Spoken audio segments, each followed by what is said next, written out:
Kita beralih ke sorotan lainnya, Saudara. Menteri Kesehatan Budi Gunadi Sadikin membantah pemerintah akan menghapus kelas 1, 2, dan 3 dalam program BPJS Kesehatan. Menkes menyebut aturan jaminan kesehatan yang baru mengatur penyederhanaan standar kelas layanan BPJS Kesehatan. Menkes menyatakan kelas BPJS tidak dihapus, namun standarnya disederhanakan. Budi Gunadi menegaskan pemerintah berupaya meningkatkan kualitas layanan BPJS Kesehatan. Nantinya pengguna BPJS kelas 3 akan naik ke kelas 2 dan kelas 1, sehingga diharapkan layanan kepada masyarakat akan lebih baik. Standarnya disederhanakan dan kualitasnya diangkat. Jadi dulu ada kelas 3, kan sekarang semuanya naik ke kelas 2 dan kelas 1. Jadi diharapkan lebih sederhana dan layanan masyarakat lebih baik. Nanti Permenkesnya sebentar lagi keluar sesudah Bapak Presiden tanda tangan. Kapan tuh Pak ditandatangani? Masuk ke saja belum tanya. Pemerintah telah meneken peraturan Presiden nomor 59 tahun 2024 tentang jaminan kesehatan. Sesuai ketentuan baru ini, BPJS Kesehatan akan menerapkan sistem kelas rawat inap standar atau KRIS di rumah sakit yang bekerja sama dengan BPJS. Di pasal 1 ayat 4B disebutkan kelas rawat inap standar adalah standar minimum pelayanan rawat inap yang diterima peserta BPJS. Ini berbeda dengan ketentuan sebelumnya yang membedakan layanan BPJS Kesehatan menjadi 3 kelas, yaitu kelas 1, 2, dan 3.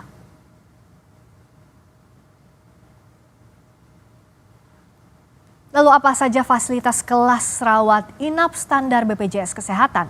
Di pasal 46 dijelaskan fasilitas KRIS, antara lain komponen bangunan tidak boleh memiliki tingkat porositas tinggi atau jadi struktur bangunan seperti dinding harus tidak berpori atau padat.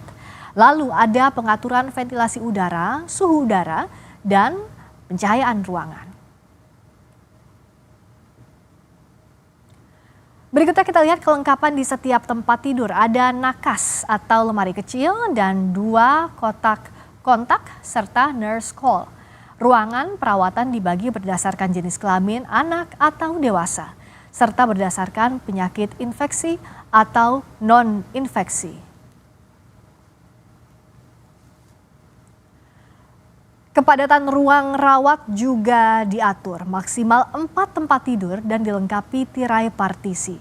Ada fasilitas kamar mandi dalam ruangan inap dan memenuhi standar aksesibilitas.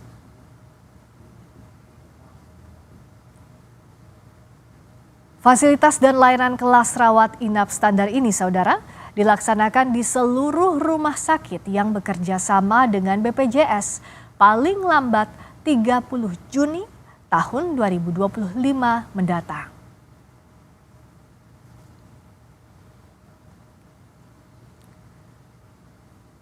Sistem KRIS ditargetkan akan diterapkan di rumah sakit paling lambat 30 Juni 2025 mendatang.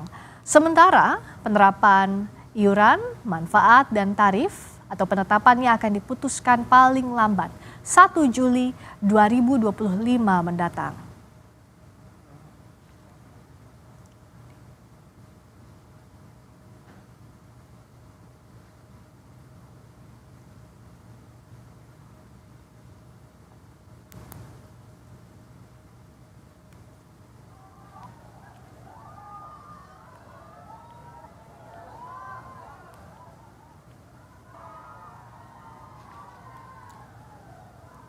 Seperti yang kami sampaikan sebelumnya, sistem KRIS ini ditargetkan akan diterapkan di rumah sakit paling lambat 30 Juni 2025 mendatang.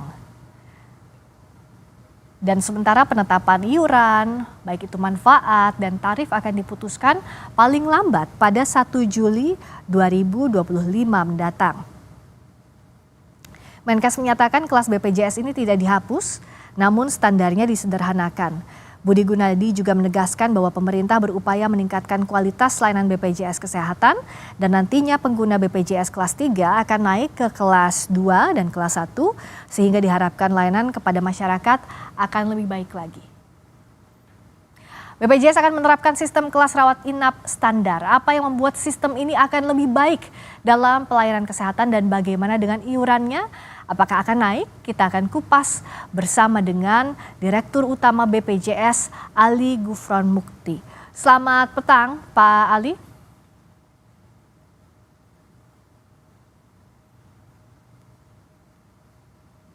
Kami masih coba untuk menghubungi Direktur Utama BPJS Ali Gufron Mukti. Selamat petang, Pak Ali. Pak Ali bisa mendengar suara saya dengan Friska di sini?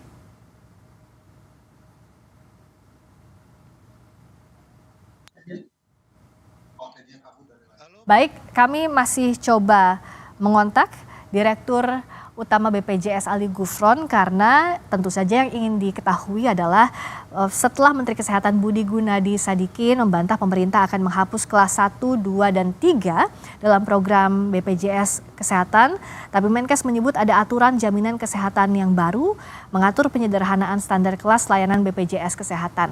Tadi Direktur Utama BPJS Ali Gufron Mukti sudah bersedia untuk berdiskusi di layar Kompas TV, tapi hingga kini kami masih coba untuk menghubungi Direktur Utama BPJS, Pak Ali. Selamat petang, apa sudah bisa mendengar suara saya? Di sini ya, siap Pak Gufron di sini, siap.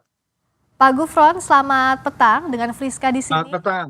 Oh Siska ya, selamat petang Mbak Siska. Ya, dengan Friska di sini, Pak Gufron. Jadi saya ingin mengetahui bagaimana sebenarnya penyesuaian dari yang sebelumnya kelas 1, 2, 3 akan ada sistem kelas rawat inap standar. Itu seperti apa? Ya, yang jelas itu bahwa begini ya, mengenai nanti manfaatnya seperti apa, ya, atau tarifnya ataupun iurannya itu kan menunggu evaluasi ya. Ya. Dievaluasi dulu begitu, dan itu bukan oleh BPJS ya yang mengevaluasi.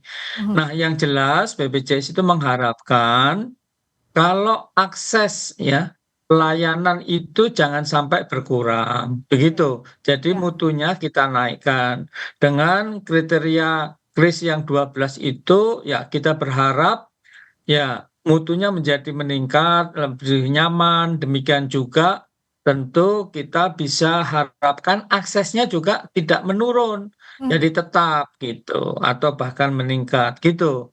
Kalau untuk tadi unsur how-nya bagaimana nantinya ini kan masih digodok, tapi why-nya. Kenapa sampai akhirnya diputuskan atau ada rencana untuk mengevaluasi dan mengubah sistem dari yang sebelumnya kelas 1, 2, 3 ke kris ini? Apa dasarnya? Pastinya ini ada masukan juga antara para pihak terkait termasuk BPJS, Pak. Ya, itu nanti bisa ditanyakan di Kementerian Kesehatan ya, yang mungkin sebagai regulator bisa lebih pas gitu. Oke, tapi untuk perpresnya saya ingin menegaskan sudah ditandatangani oleh Pak Presiden Jokowi.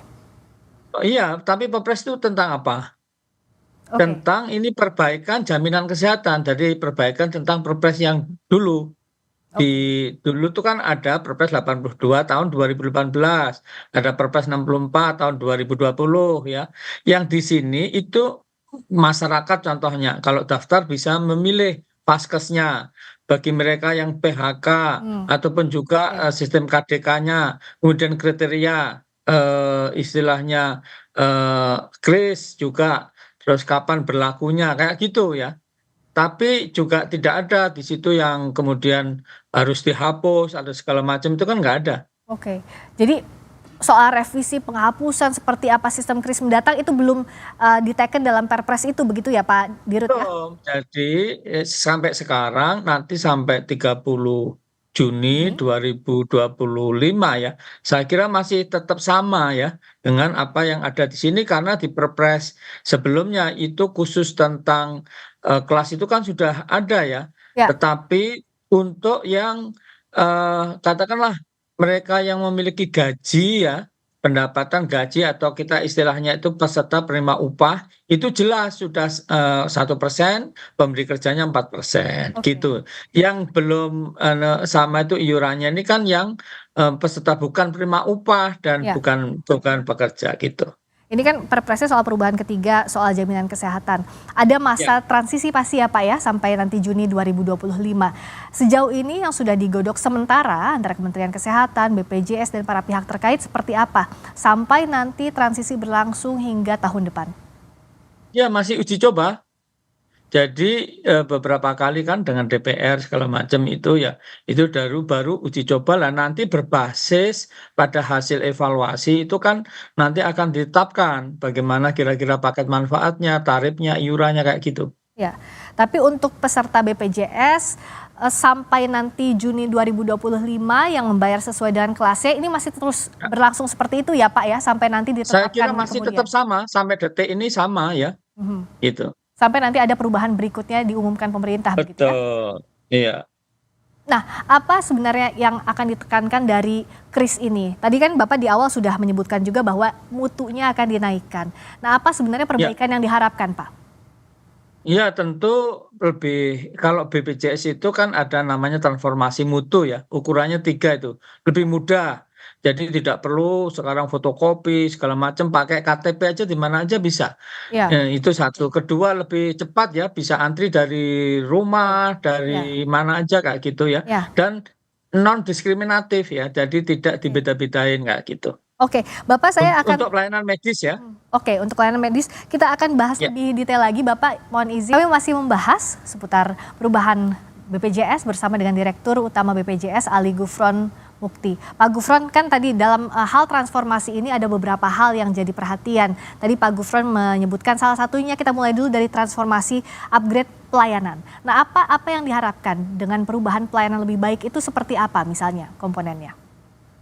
Iya, kalau kita lihat mengenai kris itu ya, itu kan bagaimana ada kriteria-kriteria, contohnya ruangannya itu ventilasi udaranya harus bagus, komponen bangunan yang tidak boleh memiliki tingkat porositas yang tinggi, kemudian kelengkapan tempat tidur, Ya, nakesnya, kamar mandi di dalam ruangan, kamar mandi memenuhi standar, ada outlet oksigen dan lain sebagainya. ya, Intinya, kalau BPJS ini mengharapkan bahwa mutu layanan itu menjadi lebih bagus gitu untuk masyarakat kita gitu. betul.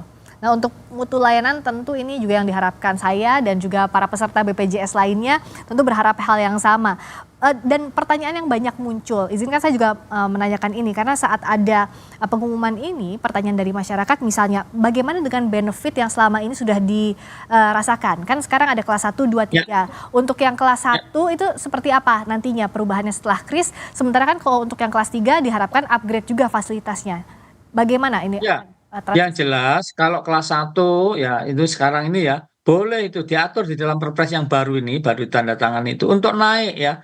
Dia ke VIP boleh ya, bahkan rawat jalannya itu ke kelas eksekutif gitu boleh kayak gitu ya. Tapi tidak berlaku untuk yang PBI ataupun yang kelas 3 seperti itu. Itu. Oke, tapi nanti pada saat kris ini berlaku akan Nah, sesuai juga kalau dengan saat fasilitas. KIS berlaku, sekali lagi di dalam pasal-pasal yang Perpres 59 ini kan nggak mengatur tentang apa Iuran. namanya penghapusan atau apa gitu kan nggak.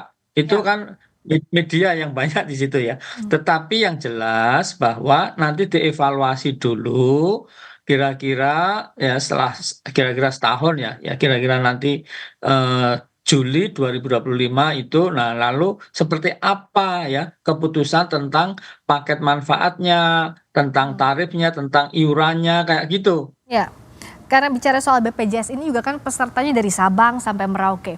Selama masa transisi, apakah ada daerah-daerah yang jadi prioritas dulu misalnya kota-kota besar dulu, ibu kota atau seperti apa Pak Gufron?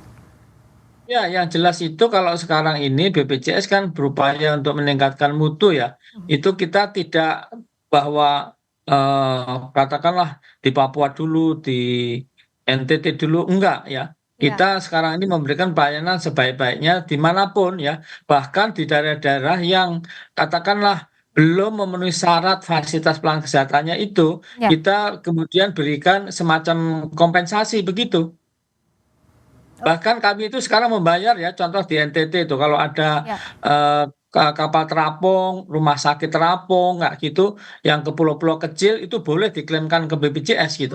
Oke. Nah, dengan berlakunya Perpres baru, apakah sudah diatur juga soal sistem rujukan berjenjang ataupun nanti saat menuju kris ini berlaku? Karena kan sejauh ini yang masih terdapat kendala di lapangan adalah sistem rujukan berjenjangnya seperti apa, yang masih memakan waktu lama saat antreannya, Pak Gufron. Ya kalau antrian tuh gampang sekali menurut saya, kan tinggal diperbanyak tempatnya, kemudian perilaku masyarakat ditingkatkan dengan katakanlah antri dari rumah pakai digital ya, mobile, JKN kayak gitu ya. Oke. Jadi bisa lebih bagus lagi gitu dan harus dicadarkan kepada masyarakat kalau penting itu satu tentu menjaga keaktifannya, dua menjaga kesehatannya, jangan sampai jatuh sakit gitu loh. Ya. Kalau jatuh sakit, emergensi boleh kemana aja gitu. Dan jika jatuh sakit, sistem yang disiapkan pemerintah ini akan dievaluasi, semoga lebih baik lagi ke depannya dengan kris saat berlaku tahun depan. Pak Gufron, terima kasih sekali lagi waktunya. Ali Gufron Mukti, Direktur Utama BPJS. Selamat malam Pak Gufron. Selamat malam. Berikutnya saudara, kami akan menyoroti soal